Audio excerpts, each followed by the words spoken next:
میں نے ان سے پوچھا آپ لوگ کیا کرنا چاہتے ہیں؟ وہ ہنس کر بولے ہم ملک کو کھولنا چاہتے ہیں۔ رات کا وقت تھا، مارگلہ روڈ پر سناٹا تھا، اکا دکا گاڑیاں آ جا رہی تھیں۔ اپریل کا مہینہ اسلام آباد کے لیے ہمیشہ مہربان ہوتا ہے۔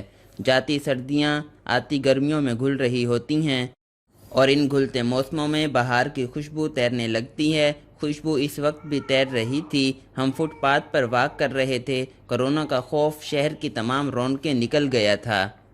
روڈ پر پولیس ناکوں اور سناٹے کے سوا کچھ نہیں تھا اور ہم اس سناٹے میں فٹ پاتھ پر چلتے جا رہے تھے۔ وہ سارا دن کابینہ کے اجلاس میں رہے تھے۔ میں نے ان سے پوچھا وزیر اعظم کیا کرنا چاہتے ہیں؟ وہ ہنس کر بولے یہ لاک ڈاؤن ختم کرنا چاہتے ہیں، ملک کھولنا چاہتے ہیں۔ میں نے پوچھا لاک ڈاؤن کب تک ختم ہو جائے گا؟ وہ بولے یہ 14 اپریل کے بعد نرم ہونے لگے گا اور آہستہ آہستہ ختم ہو جائے گا۔ بس سکول، کالج، یونیورسٹیاں اور دفتر نہیں کھلیں گے، مارکیٹیں بھی جلد بند کرا دی جائیں گی۔ میں نے پوچھا لیکن اس سے تو کورونا پھیل جائے گا۔ وہ بولے ہمیں بھوک یا بیماری دونوں میں سے کسی ایک کا فیصلہ کرنا ہوگا اور حکومت نے بیماری قبول کرنے کا فیصلہ کر لیا ہے۔ وزیر اعظم سمجھتے ہیں ہم ساری آبادی کو گھر بٹھا کر نہیں کھلا سکتے، چنانچہ ملک کھول دیں، جو بیمار ہوتے ہیں انہیں ہونے دیں، باقی کو کام کرنے دیں۔ میں نے کہا لیکن اس سے تو بے شمار لوگ مر جائیں گے۔ وہ رکے، لمبا سانس لیا اور بولے ہاں لیکن ہمارے پاس کوئی دوسرا آپشن نہیں، لہٰذا ہم سوچ رہے ہیں جو مرتا ہے اسے مرنے دیں، باقی کو بچا لیں۔ لوگ بیمار ہو کر مر کر خود ہی سمجھدار ہو جائیں گے یا خود ہی پرہیز شروع کر دیں گے۔ حکومت میں کیپیسٹی نہیں۔ وہ خاموش ہو گئے، میں بھی خاموش ہو گیا۔ ہم دونوں بڑی دیر تک چپ چاپ چلتے رہے۔ حکومت کی پالیسی کلیئر ہے، یہ زیادہ دیر تک ملک بند نہیں رکھ سکے گی، یہ آہستہ آہستہ لاک ڈاؤن کھول دے گی۔ عوام چند دنوں میں گلیوں، بازاروں اور دفتروں میں ہوں گے۔ یہ آزادی ملک میں خوفناک تباہی لے کر آئے گی۔ ہم اگر آج بھی ٹیسٹ کرنا شروع کر دیں تو ملک میں کورونا کے 10-12 لاکھ مریض نکل آئیں گے۔ یہ تعداد لاک ڈاؤن کھلنے کے بعد کروڑوں تک چلی جائے گی۔ اگر قدرت نے اس دوران مہربانی فرما دی یا پھر یورپ اور امریکہ نے وائرس کا کوئی حل تلاش کر لیا تو ہم بچ جائیں گے، ورنہ ہمیں ذہنی طور پر تباہی کے لیے تیار ہونا چاہیے۔ کل کا دن ہمارے لیے کیا لے کر آتا ہے ہم کل پر چھوڑ دیتے ہیں، لیکن کورونا کے اس وبا نے دنیا میں چند نئے سٹینڈرڈ ضرور سیٹ کر دیے ہیں۔ دنیا میں بے شمار نئے رجحانات اور ویلیوز سامنے آئی ہیں۔ مثلاً جاپان کورونا کا شکار ہونے والا تیسرا ملک تھا۔ چین کے بعد تھائی لینڈ میں مریض سامنے آئے تھے اور پھر جاپان میں دھڑا دھڑ مریض سامنے آنے لگے۔ دنیا میں سب سے زیادہ بزرگ جاپان میں ہیں۔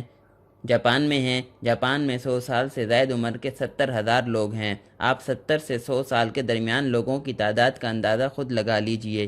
دنیا کا خیال تھا کہ یہ تمام لوگ انتقال کر جائیں گے، لیکن نتیجہ حیران کن نکلا۔ جاپان میں صرف 7,370 مریض سامنے آئے اور 123 ہلاکتیں ہوئیں۔ ملک بڑی تیزی سے کورونا سے ریکور بھی کر گیا۔ کیوں؟ وجہ دلچسپ ہے۔ جاپانی دوسری جنگ عظیم کے بعد سے ماسک پہنتے آ رہے ہیں۔ جاپانیوں کی عادت ہے یہ ماسک کے بغیر ہجوم میں نہیں جاتے۔ دوسرا، یہ دوسروں سے ہاتھ نہیں ملاتے، جھک کر ایک دوسرے کو سلام کر لیتے ہیں۔ تیسرا، یہ جوتے لے کر گھروں میں داخل نہیں ہوتے، یہ جڑی بوٹیوں کا سوپ پیتے ہیں۔ اور پانچواں، یہ حکومت کی ہر وارننگ پر مذہب کی طرح عمل کرتے ہیں۔ چنانچہ کورونا آیا اور جاپان کا کچھ بگاڑے بغیر واپس چلا گیا۔ دوسری مثال موراکو ہے۔ میں مراکش کے لوگوں کا مداح ہوں۔ ہمارا ہم خیال گروپ بھی موراکو جاتا رہتا ہے، لیکن یہ لوگ اتنے سمجھدار اور ڈسپلنڈ ہوں گے میں نہیں جانتا تھا۔ آپ موراکو کا کمال دیکھیے۔ 2 مارچ 2020 کو موراکو میں کورونا کا پہلا مریض دریافت ہوا۔ حکومت نے اس کے ساتھ ہی ہوٹلوں کے 8,000 کمرے آئسولیشن روم بنا دیے۔ پورے ملک کی گارمنٹس فیکٹریوں اور درزیوں کو ماسک بنانے پر لگا دیا۔ ملک میں ہر شخص کے لیے ماسک لازم قرار دے دیا۔ ملک میں فری ماسک تقسیم کرا دیے۔ ملک بھر کے کلینکس کو کورونا کلینکس میں تبدیل کر دیا۔ طبی عملے کے لیے پیٹرول اور فون فری کر دیا۔ فارماسیوٹیکل کمپنیوں کے ٹیکس ختم کر دیے۔ بینک 24 گھنٹے کھول دیے۔ دن میں 3 بار محلوں سے گند اٹھانا شروع کر دیا۔ ہر گلی کے موڑ پر فوج کے 2 جوان تعینات کر دیے اور فارمیسیز 24 گھنٹے کھول دیں۔ حکومت نے 3 دن میں عوام سے $3.2 بلین بھی اکٹھے کر لیے۔ چنانچہ موراکو نے 1 ماہ میں کرونا پر قابو پا لیا۔ میں آپ کو یہاں اسرائیل کی مثال بھی دوں گا۔ اسرائیل بھی کرونا سے بری طرح متاثر ہوا۔ اس وقت وہاں 11,145 مریض ہیں، 1,627 لوگ مر چکے ہیں، جبکہ 131 وینٹی لیٹر پر ہیں۔ ملک لاک ڈاؤن سے گزر رہا ہے۔ اسرائیل ایسی صورتحال کے لیے تیار نہیں تھا، لہٰذا اس کے پاس ماسک ہیں، سینیٹائزر ہیں اور نہ ہی وینٹی لیٹر۔ یہ جن ملکوں سے یہ آلات خرید سکتا تھا وہ خود یہ آلات تلاش کرتے پھر رہے ہیں۔ لہٰذا اسرائیل نے اس مشکل گھڑی میں ترکی سے مدد کی اپیل کر دی، اور یہ جان کر حیران ہوں گے کہ ترک صدر طیب اردگان نے نہ صرف یہ درخواست قبول کر لی، بلکہ ترکی نے اسرائیل کو امدادی سامان کے جہاز بھی بھجوانا شروع کر دیے ہیں۔ کرونا نے فرانس میں بھی خوفناک تباہی پھیلائی۔ 1,32,600 لوگ بیمار ہیں، 14,400 لوگ مر چکے ہیں۔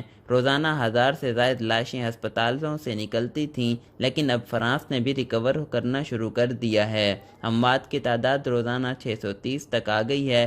فرنچ حکومت کا خیال ہے 5 مئی کے بعد لاک ڈاؤن نرم کر دیا جائے گا۔ فرانس نے کرونا کیسے کنٹرول کیا؟ صرف لاک ڈاؤن سے۔ صبح 10 بجے سے لے کر شام 7 بجے تک ملک میں کرفیو ہوتا تھا۔ چنانچہ بیماری کی پیک آئی اور یہ اپ ڈاؤن ہو رہی ہے۔ اسپین اور برطانیہ کے حالات بھی مسلسل خراب ہیں۔ جرمنی بھی دلدل میں دھنستا جا رہا ہے، جبکہ امریکہ تاریخ کے بدترین دور سے گزر رہا ہے۔ صدر ٹرمپ خود اپنے منہ سے کہہ رہے ہیں، ہم نے اگر ہلاکتوں کو 1 لاکھ پر روک لیا تو یہ معجزہ ہوگا۔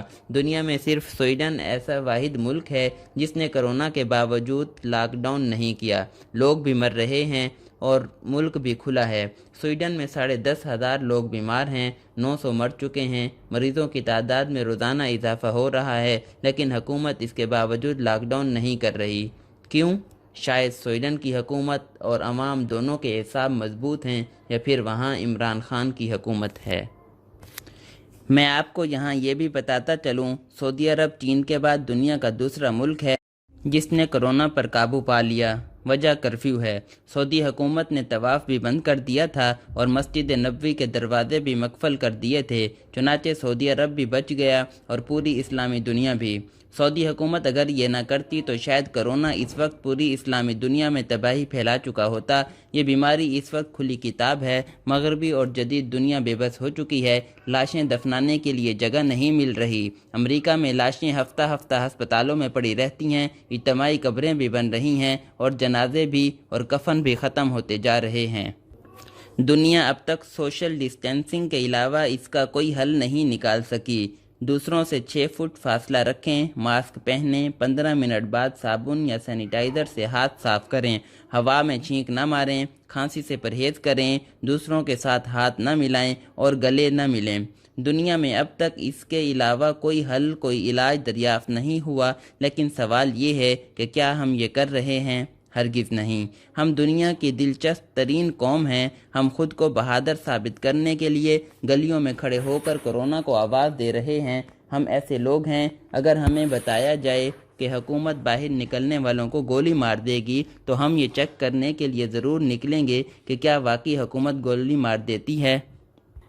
یہ ہماری ذہنی حالت ہے، اور اس ذہنی حالت میں حکومت لاک ڈاؤن ختم کرنا چاہ رہی ہے، یہ ملک کھول رہی ہے۔ اللہ خیر کرے، ہمارے آنے والے دن خیریت کے ساتھ طلوع ہوتے نظر نہیں آ رہے، کیونکہ ہم لوگ جب تک مر نہ جائیں ہمیں اس وقت تک موت کا یقین بھی نہیں آتا۔